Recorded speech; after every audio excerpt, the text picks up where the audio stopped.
bahwa nafas itu wadahnya zikir. Dawuh afdholul ibadati adul anfas ma'allah. Maka sebaik-baiknya ibadah adalah menghitung nafas bersama Allah. Ma Allah. Jadi cara bernafas kita akan mempengaruhi akhwal, akhwal nanti akan mempengaruhi kesadaran kita tentang waktu. Nanti urut-urutannya begitu ya. Ruh itu ada gradasinya, ada gradasi ya. Yang paling substil itu namanya ruh. Ruh nanti memadat menjadi energi. Sir itu atau aktivitas sir atau aktivitas dari ruang rahasia atau kolbu terdalam kita itu nafas itu.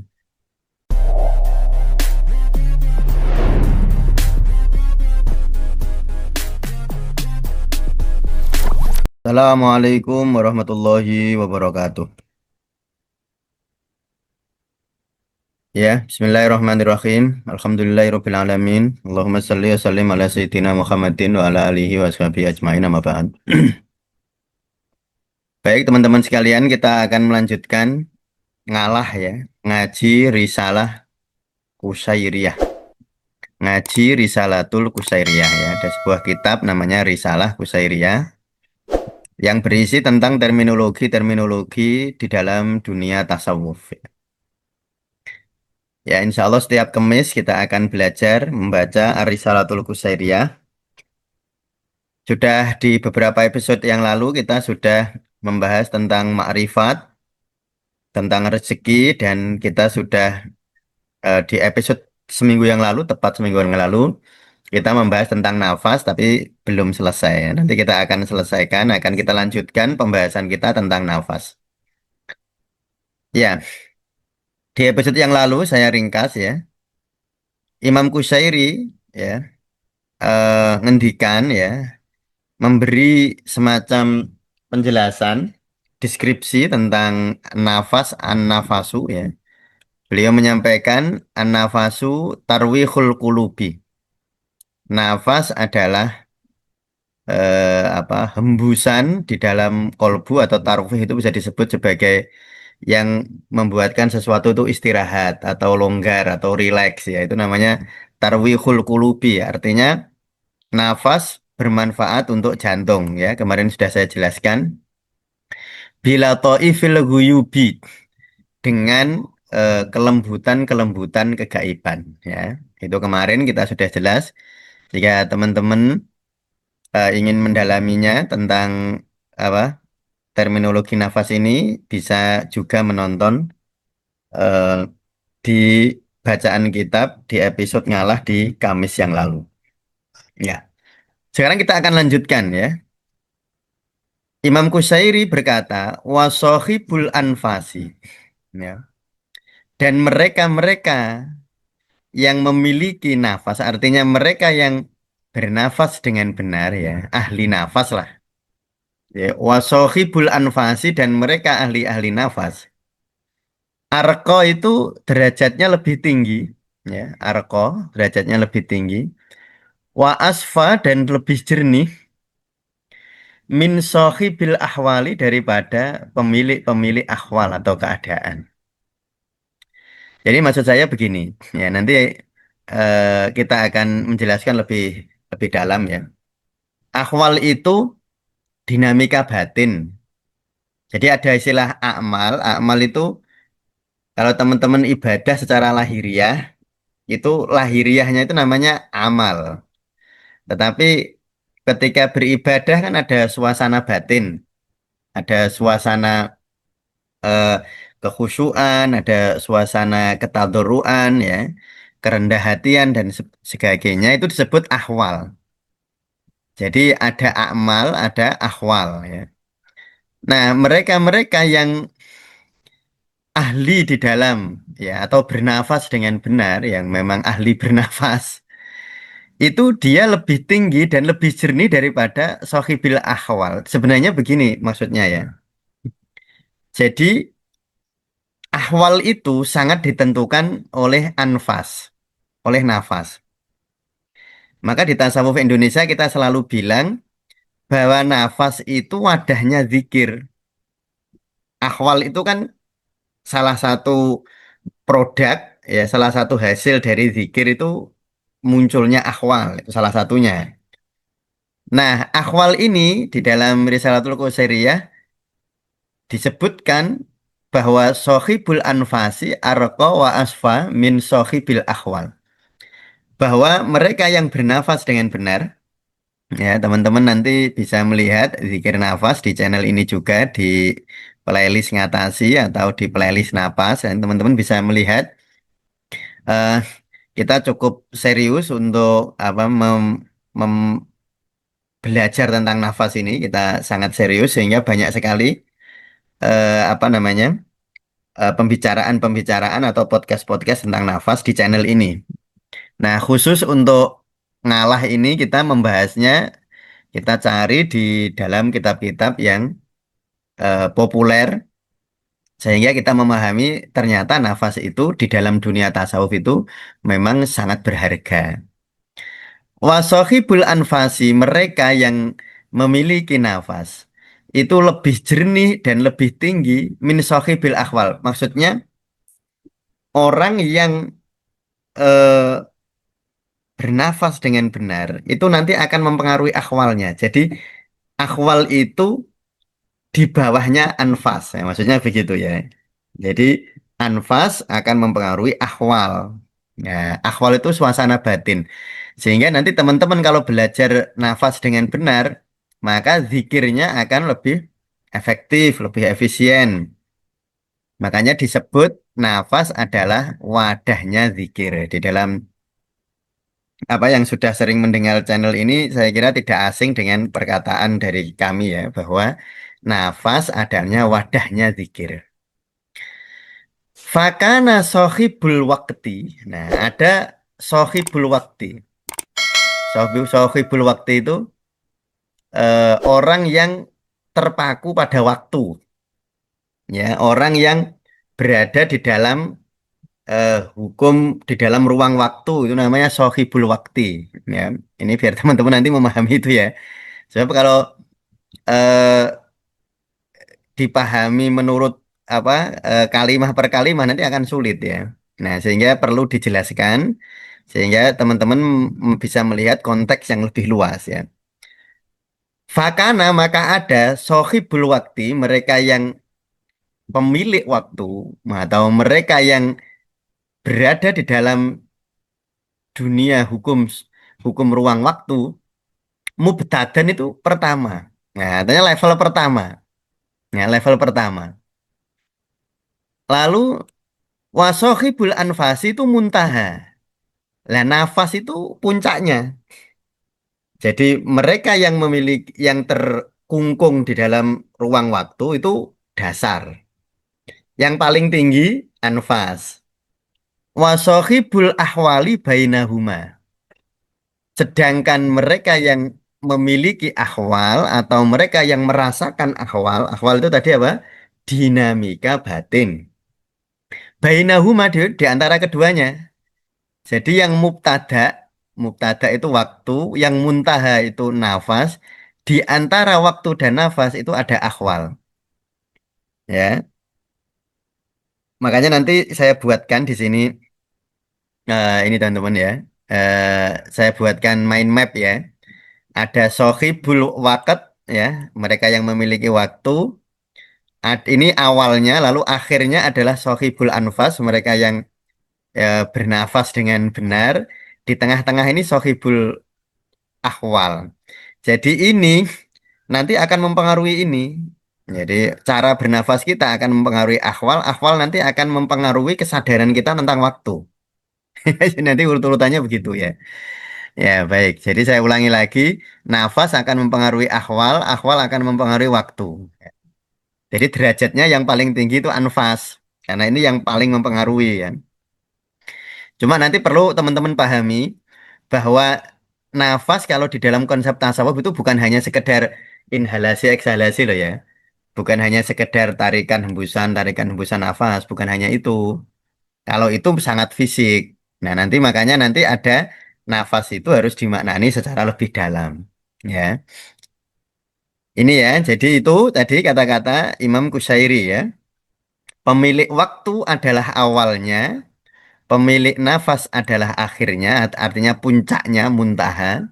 Kayak Sidratul Muntaha ya, muntaha itu puncaknya.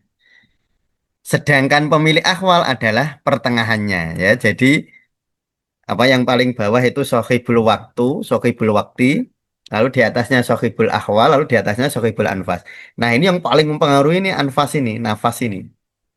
Jadi saya di dalam tasawuf Indonesia sekali saya ulang ya, nafas itu wadahnya zikir.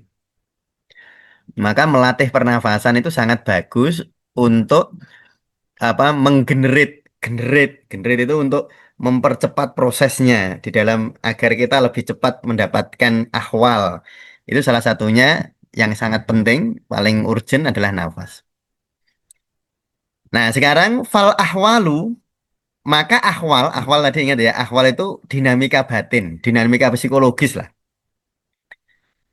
Wasaitul anfasi ya adalah tengah-tengah. Eh, Fal ahwalu apa ahwal itu atau dinamika batin wasa itu tengah-tengah. Jadi dia tengah-tengah tadi ya, dia tengah ya, ini gambarnya nih. Nah, dia tengah nih. Ahwal itu tengah di antara waket dan anfas. Ya. Lalu wal anfasu sedangkan nafas nihayatut taroki itu adalah puncaknya tanjakan atau akhir dari tanjak atau puncaknya lah, puncaknya tanjakan itu anfas. Sehingga dari sini mempertegas sebenarnya ya, mempertegas tadi loh. Mempertegas tiga level ini. Ada sohibul wakat, sohibul wakti, orang yang berada di dalam ruang, di dalam waktu dan ruang. Lalu ada sohibul akhwal, orang yang eh, apa fenomena di dalam ruang, yaitu perasaan, ya. Lalu ada sohibul anfas, ya, itu puncaknya, ya itu. Jadi sohibul anfas ya. Orang pemilik nafas ya, artinya orang yang bernafas syariat dan hakikat nih. Bukan hanya syariatnya nafas, tapi juga hakikatnya nafas. Nah itu. Nah ini lalu dilanjutkan fal auqatu maka waktu-waktu itu li ashabil kulubi. Nah ini kolbu itu makanya eh, memang memahami seperti ini tidak tidak mudah ya teman-teman. Makanya saya harap teman-teman di samping melihat ngalah ini di playlist ngalah di channel ini, teman-teman bisa melihat di playlist wukuf waktu kuliah tasawuf yang setiap hari Senin itu. Sehingga nanti teman-teman eh, bisa memahami terminologi-terminologi yang memang kalau kalau teman-teman tidak melihat tidak memahaminya akan sangat sulit memahami hal-hal semacam ini tuh. Akan sangat sulit ya. Fal auqatu waktu itu li ashabil kulubi adalah bagi mereka yang yang apa ashabul kulubi. Jadi hati itu ya mungkin maknanya kita sebut hati atau pikiran dan perasaan. Nah, itu selalu saya ulang-ulang ya. Jadi kolbu itu maknanya pikiran ya dan perasaan. Makanya pikiran dan perasaan itu tergantung ruang waktu. Ya, dia material sebenarnya pikiran dan perasaan itu dia ruang dan waktu. Nah, itu saya sering bilang begitu dan inilah sebenarnya dari mana saya mendapatkan semacam ide semacam itu gitu. Ya ini ketika saya membaca kitab Risalatul Qusairiyah ini. Ya. Jadi waktu itu miliknya kolbu. Jadi kolbu itu isinya pikiran sama perasaan. Ya, jadi pikiran dan perasaan itu berada di dalam ruang waktu. Kalau sesuatu berada di dalam ruang dan waktu, itu selalu berdinamika, kadang banyak, kadang sedikit, kadang naik, kadang turun. Ya, ya seperti ini. Kalau di dalam ruang waktu kan matahari terbit, matahari terbenam, apa bulan sabit, bulan purnama, bulannya hilang, nanti bulan sabit lagi, bulan purnama. Ya begitu terus ya. Dinamikanya seperti itu. Ya. Jadi kalau kolbu itu pikiran dan perasaan itu berada di dalam waktu ya. Fal ahwalu sedangkan ahwal atau dinamika batin li arbabil arwahi adalah bagi mereka yang pemilik ruh ya. Ruh itu energi. Arwah di sini itu dimaknani energi ya. Eh ya memang ini agak eh, Sebenarnya perlu apa? Perlu kuliah pendahuluan untuk sampai teman-teman memahami ini. Tetapi kurang lebih begini teman-teman ya. Kalau di dalam dunia tasawuf, ruh itu ada gradasinya. Ada gradasi ya. Yang paling substil itu namanya ruh. Ruh nanti memadat menjadi energi. Kalau orang Cina nyebutnya Qi. Kalau orang India nyebutnya prana. Kalau orang Jepang nyebutnya Qi. Kalau orang bahasa Ibrani namanya ruah. Itu energi. Nah, yang dimaksud arwah di sini itu energi itu. Atau kalau orang Jawa nyebutnya nyawa. Nyawa. Nah, akhwal itu kita bisa maknanya tadi dinamika. Dinamika batin kita. Itu sangat dipengaruhi. Dina batin, apa, eh, dinamika batin itu sangat dipengaruhi oleh energi. Nah, misalnya, kalau energi ginjalnya terganggu, energinya loh ya, bukan ginjal dalam makna fisik itu loh ya. Kalau energi ginjalnya terganggu, maka akan muncul suasana batin yang negatif, yang disebut ketakutan. Kalau energi livernya terganggu, akan muncul dinamika batin yang negatif, namanya kemarahan. Nanti ada dinamika lambung kalau terganggu, nanti muncul dinamika batin yang disebut kesedihan. Eh, apa? Kecemasan. Nanti paru-paru kesedihan. Nah, itu ada ilmu semacam itu ya, yang teman-teman bisa bisa pahami sehingga sebenarnya dinamika batin kita itu dipengaruhi oleh energi, oleh al-arwah ini yang saya maknani di sini sebagai chi atau energi ya atau kalau dalam bahasa bahasa Jawa itu nyowo ya nyowo itu namanya arwah ya. Arwah maknya di sini karena nanti ruh itu maknanya bisa macam-macam. Nah, di sini maknanya itu. Jadi kalau al-auqat li ashabil qulubi ini dia waktu itu adalah bagi mereka sang pemilik jantung. Jantung yang secara fisik itu yang ada di dada kiri kita, lalu isinya pikiran. Nah, lalu di dalam kolbu itu ya kan dia isinya pikiran. Nah, dinamikanya itu tergantung arwah ini, tergantung cinya ini. Yang nanti dinamikanya memunculkan ahwal. Dinamikanya memunculkan ahwal. Ya, mohon maaf jika agak agak susah dipahami, tapi tidak mengapa. Ya, semoga nanti kita mendapatkan natijah ya, mendapatkan intisari yang bermanfaat lah setelah kita memahami apa teks-teks yang agak apa rumit seperti ini ya. Wal anfasu sedangkan nafas li ahli saroir adalah bagi mereka sang pemilik sir atau ruang rahasia. Ya, nah di gini teman-teman. eh Sebentar ya, saya ingin memperlihatkan kepada teman-teman tentang fisiologi sufi. Ya, sebentar ya, saya harap teman-teman untuk bersabar ya. Saya akan memperlihatkan namanya fisiologi sufi. Biar teman-teman bisa memahami konsep-konsep yang saya sebutkan tadi ya. Fisiologi sufi, level nafas, terapi wudhu, fisiologi sufi. Ya. Saya akan memperlihatkan ini dulu. Ya, sebentar. Ya, ini saya stop share dulu. Saya share yang baru ini ya. Nah ini ya, saya akan memperhatikan ini dulu. Teman-teman tolong perhatikan ya, perhatikan ya. Ya memang ini tujuan kami untuk apa? eh, Menengahkan tema-tema semacam ini memang tujuan paling penting sebenarnya ingin membawa pemahaman kepada teman-teman tentang konsep-konsep tasawuf ya. Nah, kolbu itu ada 4 dimensi. Kolbu ya. Pertama jasad. Jadi kolbu itu pertama jasad ya. Dia ada jasadnya. Ada soder namanya. Jadi derajat pertama dari kolbu namanya soder itu atau ruang dada. Nah, ruang dada ya.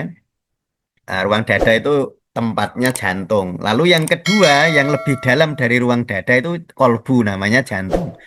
Lebih dalam lagi namanya fuad, lebih dalam lagi namanya lub. Makanya tadi yang disebut sir, saroir itu ini, lub ini. Kalau kolbu, ya tadi al-awqatu li ashabil kolbi, itu dia di sini. Ya, lalu al apa namanya al ahwalu li ashabil li ashabil arwahi itu yang di sini. Ya, lalu yang paling dalam itu ini. Ya, yang paling dalam itu ini. Ya, ya baik, saya kembali lagi. Ya, saya kembali lagi ke sini ya.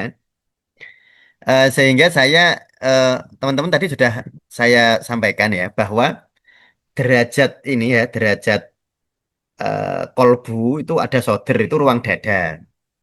Yang itu di sini disebut sebagai al-kulubu ini. Jadi kolbu itu sering disebut soder. Soder dalam makna atau kolbu dalam makna fisik. Lalu ahwal, ya ahwal itu lebih dalam. Ya, jadi tadi ada soder, ada kolbu, lalu ada fuad, lalu ada sir. Nah, anfas wal anfasu li ahli saroir. Itu bagi mereka yang sudah bisa menjangkau sir. Sir itu kolbu paling dalam. Nah, udah itu aja ya. Jadi kalau soder itu kolbu paling luar. Lalu lebih dalam namanya kolbu, lebih dalam namanya apa namanya? Namanya fuad, lebih dalam lagi namanya saroir. Nah, yang wal auqatu li ashabil qulubi ini adalah kolbu dalam makna soder. Ya, kolbu yang paling luar. Lalu arwah ini adalah kolbu yang tengah-tengah antara antara kolbu itu sendiri dan fuad. Sedangkan saroir itu yang paling dalam. Sir itu yang paling dalam. Artinya di sini begini teman-teman ya. Sehingga sebenarnya ketika seseorang bernafas, ya ini ulangi lagi ya. Ketika seseorang bernafas, maka sebenarnya ini kalau nafasnya betul-betul nafas syariat dan hakikat ya, bukan hanya nafas fisik. Maka orang-orang seperti itu sebenarnya ahli sir, ahli rahasia. Nah, atau saroir. Makanya kan ada kitab namanya Sirrul Asrol. Sirrul Asrol itu sir itu rahasia, asrol itu rahasia-rahasia. Jadi rahasia dari banyaknya rahasia. Intinya, nah gitu. Inti dari rahasia. Maka Imam Qusairi ingin menjelaskan kepada kita betapa eh, mulianya atau betapa pentingnya bernafas itu. Tapi sekali lagi, jangan dimaknani nafas hanya sekedar inhalasi, eksalasi, jangan hanya sekedar pertukaran oksigen dan CO2. Jangan hanya dimaknani itu. Nanti nafas akan dijelaskan lebih dalam lagi nanti ya. Nanti ada ma'rifat, ada tauhid, ya, ada muhib, ada macam-macam ya. Nanti. Tapi saya harap teman-teman memahami ini dulu. Ya, ya jadi kalau di sini dikatakan fal auqatu li ashabil qulubi wal ahwalu li arbabil arwahi wal anfasu li ahli saroir. Sehingga, nah ini kan tadi ini disampaikan ya bahwa nafas itu adalah apa? Adalah puncaknya, adalah puncaknya. Jadi al anfas tadi kan muntaha. Jadi dia puncaknya, dia berada di dalam sir itu atau aktivitas sir atau aktivitas dari ruang rahasia atau kolbu terdalam kita itu nafas itu. Makanya lalu para ulama dawuh ini ya. Di sini saya lanjutkan ya. Wa qalu afdholul ibadati adul anfas ma'allahi ta'ala. Nah, ini ya. Ini yang mungkin sudah ratusan kali saya sampaikan apa teks ini karena ini sangat luar biasa.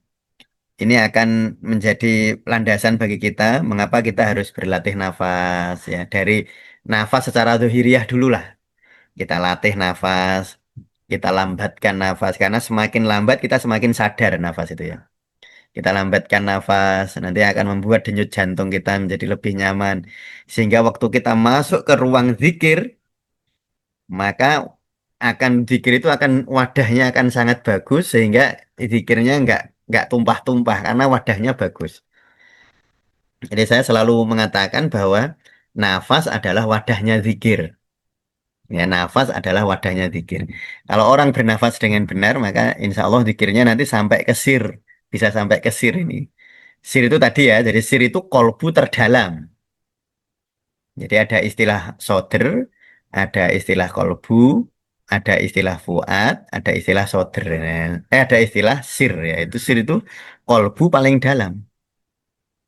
Kalau soder itu kolbu paling luar. Nah, karena itulah lalu para ulama dawuh afdholul ibadati adul anfas ma'allah.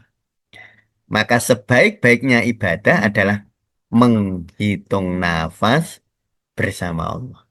Ma Allah. Jadi selalu bersama Allah, bers- selalu bersama Allah, kesadaran bersama Allah di dalam setiap nafas tarikan kita. Ya, makanya adul anfas, adul itu kan menghitung atau menyadari, ya, menyadari nafas, adul anfas. Jadi setiap hitungan nafas, kalau nafasmu dua kali, kamu ingat Allah dua kali. Kalau nafasmu tiga kali, kamu ingat Allah tiga kali. Nah, itu kira-kira kalau dari makna materialnya, masuk dari jumlahnya. Tapi sebenarnya nanti sekali lagi, nafas tidak hanya bermakna inhalasi dan eksalasi loh ya. Nanti nafas itu bermakna sangat dalam. Makanya nanti di sini, apa namanya, eh, Allah itu nanti disampaikan ya apa, di tulisan yang berikutnya. Wa khalaqal asrara wa ra'aha wa ja'alaha mahallal litauhid.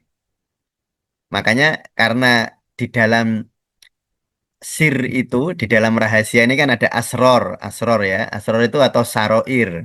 Asror, saroir ini maknanya sama yaitu rahasia. Nanti dia jadi ruang ini, pernafasan itu adalah tempatnya tauhid. Nah, nanti begitu nantilah ya. Nanti sebelum sampai ke sana saya akan ke sini dulu lagi ya. Afdholul ibadati adul anfas ma Allah. Jadi sebaik-baiknya ibadah, seafdol-afdolnya ibadah itu adul anfas, menghitung nafas bersama Allah.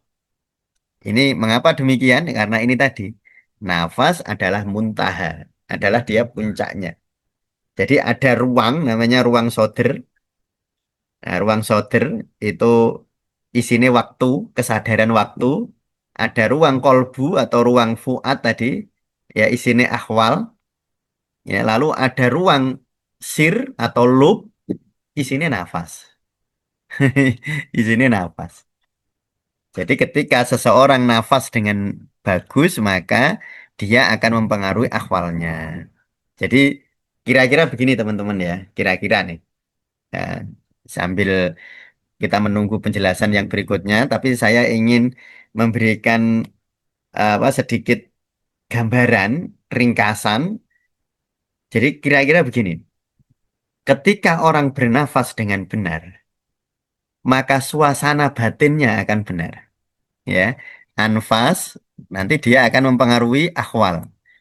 Nanti ketika orang akhwalnya benar, maka kesadaran ruang waktunya benar. Artinya dia tidak akan terjebak di dalam jeratan ruang waktu, tidak akan terjebak dalam hukum dualitas, tidak akan terjebak dalam hukum sebab akibat. Itu ya sebenarnya itu eh, intinya. Sebenarnya intinya itu eh, di dalam Risalatul Qasairiyah ini kita jadi memiliki landasan. Oh ya, oh saya kalau latihan bernafas nanti efeknya begitu. Kalau saya latihan bernafas ya bernafas nanti ada nafas itu ada nafas syariat ada nafas hakikat ya. Jadi nanti nafas itu juga ada dua, ada nafas syariat, inhalasi, eksalasi, nanti ada nafas hakikat. Ya, mungkin teman-teman bisa untuk memberi gambaran yang lebih luas, teman-teman bisa lihat zikir nafas di playlist ngatasi. Ya, teman-teman bisa lihat itu. Ya, nanti sehingga ini begini nih. Nah, di spiritualitas, energi tadi ya. Jadi sir itu spiritualitas atau tauhid. Nah, ini nanti hubungannya dengan anfas, dengan nafas. Lalu ruh atau energi chi berhubungannya dengan akhwal atau kita sebut sebagai emosi. Lalu biologinya itu kolbu itu al tadi. Ya. berada di dalam ruang waktu. Nah, gitulah ya. Ya, jadi bahasanya mungkin karena bahasa spiritualitas itu kan kalau sekarang kita dengar kan spiritualitas ada yang dari barat, dari apa namanya dari timur, lalu ada spiritualitas tasawuf, ada macam-macam. Itu memang memiliki terminologi-terminologi yang sangat banyak dan kelihatannya berbeda. Tapi padahal kalau seandainya teman-teman mau memahami, bersabar untuk menghayati term-term atau terminologi-terminologi itu banyak sekali kesamaannya sebenarnya. Ya, jadi itu tadi. Jadi ini saya kira untuk hari ini ya, teman-teman. Intinya, saya sekali lagi saya ulang, intinya adalah kita jadi semoga akan muncul kesadaran bahwa berlatih nafas itu akan memberikan banyak sekali manfaat, terutama jika kita melihat tadi, ya, melihat ini. Nafas akan mempengaruhi akwal, akwal akan mempengaruhi kesadaran ruang waktu. Itu ya. Saya kira demikian untuk hari ini. Eh, Semoga bermanfaat. Tapi sebelum kita tutup, mari kita membaca doa untuk Imam Qusyayri yang telah menulis kitab ini dan semua guru-guru kita, terutama guru puncak kita, guru agung kita, baginda Rasul Muhammad SAW dan para sahabatnya, ya, para aulia dan khususnya penulis kitab Risalatul Qusairiyah Imam Qusyayri Al-Fatihah. Alhamdulillah. Ya karena berdua ya nasta'in. Siratal ladzina an'amta 'alaihim ghairil maghdubi 'alaihim waladdallin. Amin. Assalamualaikum warahmatullahi wabarakatuh.